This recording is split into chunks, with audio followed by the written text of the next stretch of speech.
Well, hi, friends. Yep, Doc South here. And as near as I know, we're expecting a bit of, I guess, some snow today. It seems kind of warm out, but then again, I guess all it would take is a little bit of cold air and we'll get a little bit of the white stuff. Let's hope. I kind of, really, so far this year, it's been pretty slim pickings in the snowflake department. Must be something wrong at the factory, I guess. I don't know. But I was going to tell you a story. I don't think I've told this story in video form. I know I've told it on my different radio shows, and it's an impressive trip I made one winter that I think you'll like. It was it was definitely talk about a white knuckle ride. It sure was. The I used to. Oh, this would be 40 to 50 years ago. Yeah, certainly somewhere around 45 years ago. I used to travel a lot of northern Pennsylvania, central Pennsylvania, uh, northeastern Pennsylvania, checking boilers, uh, doing what I could to keep them running nicely and efficiently. And I lived at that time. I was married to my first wife, Molly, and we lived in a little town called Forksville. Consult your maps. It's there. Oh, you got to look hard, but it's there. A little tiny town, beautiful town. One that to this minute I still miss. I liked it there. Um, but the but still, it was in the boonies. Yeah, and you had to if you're going to drive anywhere, it you had to allow a little extra time. It was about and no matter what direction you went, it was at least 25 to 30 miles to the nearest to the nearest big town, and I'm not talking a real big town either. Yeah, okay. Well, one winter, I had to go check some boilers north of Lock Haven, Pennsylvania, in oh gosh, what was the name of that town? They Renovo. I think it was Renovo. Pretty sure. And there was a Piper aircraft sub plant there. Not they didn't make submarines, but it was a plant where I think that maybe they may have made the engines for the Piper Cubs, or they made something.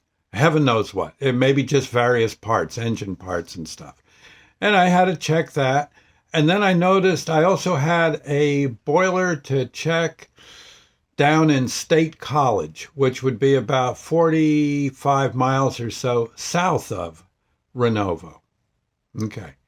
And normally in the summer, I never thought much of it. There was this road that went from Renovo all the way down to State College, came out on Route 80, a bit north of State College.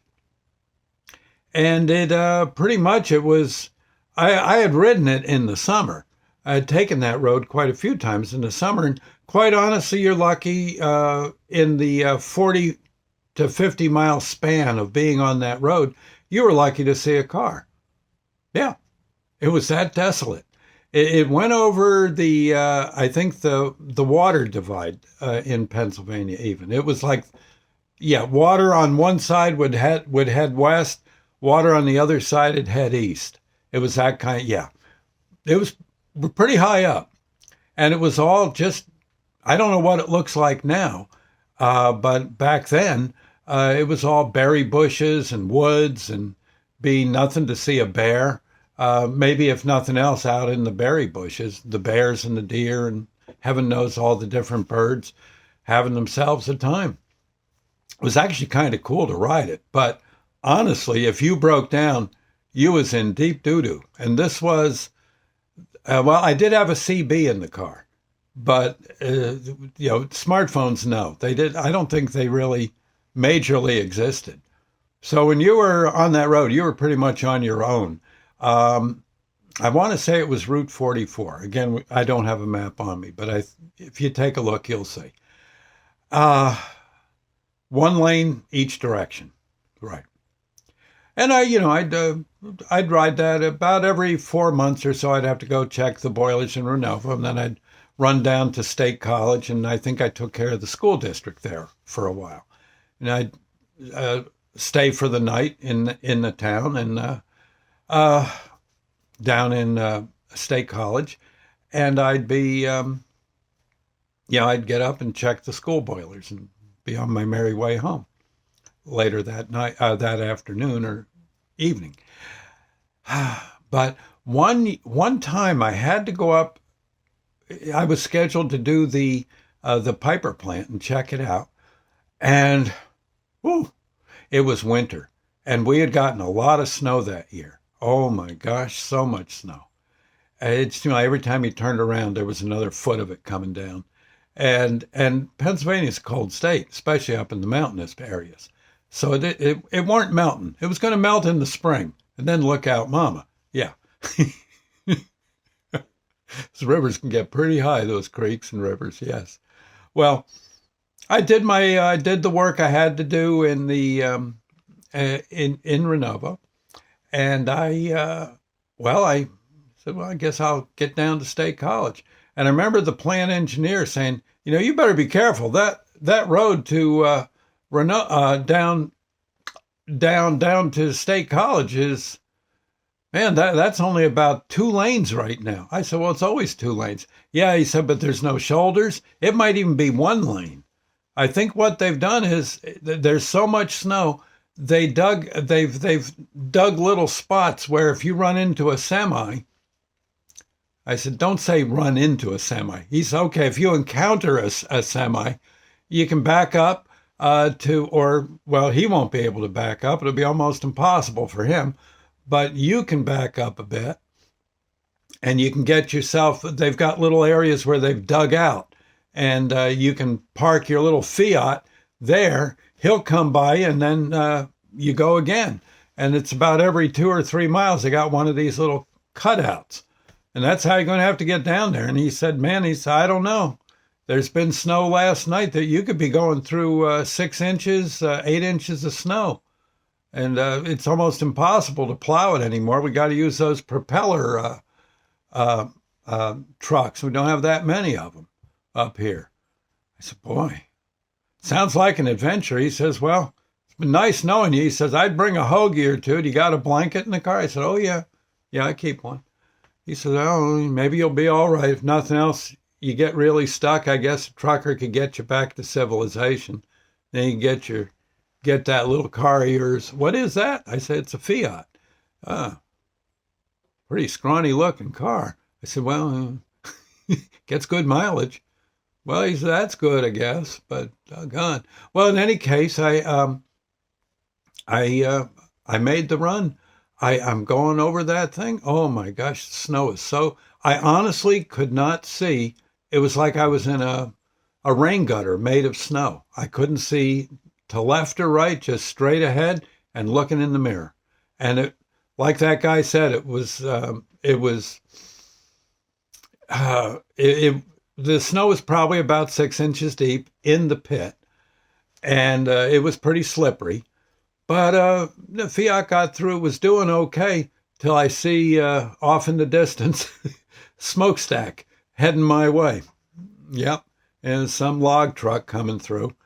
I had a CB, so I called ahead to him, and he says, "Okay, yes, sir." He says, "Look," he says, "I'll stop right here. I got one of them cutoffs, right, one of those gouges in the snow right in front of me." He says, "You go in there, you get in there, then I'll go past you. And near as I know, there's no one behind me for at least 20 miles. So good luck to you." I said, "Okay." He said, "Now watch it. We got a bit of an upgrade for you coming before you get to that cutout. You just be careful." And geez, I'll tell you, the cutout, the cutout was okay, but getting to it, yeah, the snow was, I had to go a little bit uphill, and it was pretty deep. But I managed to get that Fiat in there. And the trucker's laughing. He says, "What are you doing with that little doodle bug? Look at that thing. Oh, man." He says, "I got tires bigger than that car." I said, "Yeah." He says, "What the heck is that?" I said, "That's a Fiat." "I'll be dadgum," he says. It's a pretty car, but man, what are you doing up here in that? So no one's even going to see you. We won't even see your antenna. If some of this snow falls on your car as you're driving, man, you watch out. It's slippery. I said, oh, yes, sir, I'll be okay. I'm used to driving around up here. Yeah, he says, can't have too many brains driving one of them. This stuff. It's all I got. He says, well, then God bless you. I'll see you later. And trucker peels out. He's heading down the road. And I think I ran into maybe one or two other semis that were, again, all very polite and helpful. And none behind me. No, none behind me. Thank heaven. And I guess they're all making the northbound run that morning. And I managed to, boy, I'll tell you, I felt pretty good when I got, I think the town was Snowshoe along Route 80. I could be wrong, but I was very happy to get there. Again, I don't have my map to tell you the exact towns, but pretty sure I'm right on that.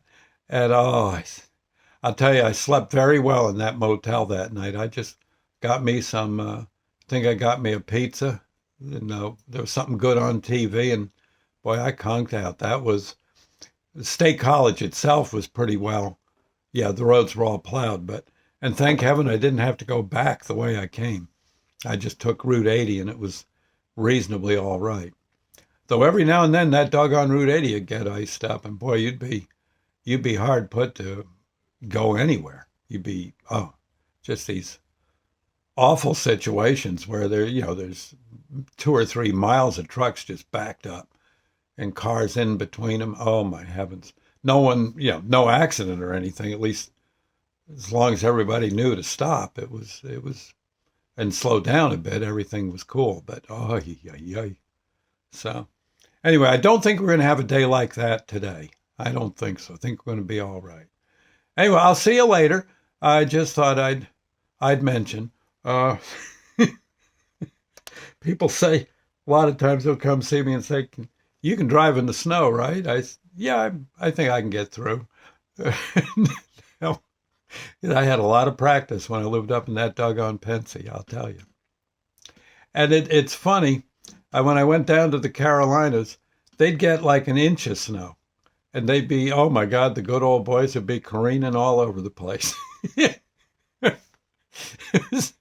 I guess, what are you going to do? If you aren't used to driving in it, you can really get into some serious skidding. And in any case, I'll see you later. Bye now and God bless.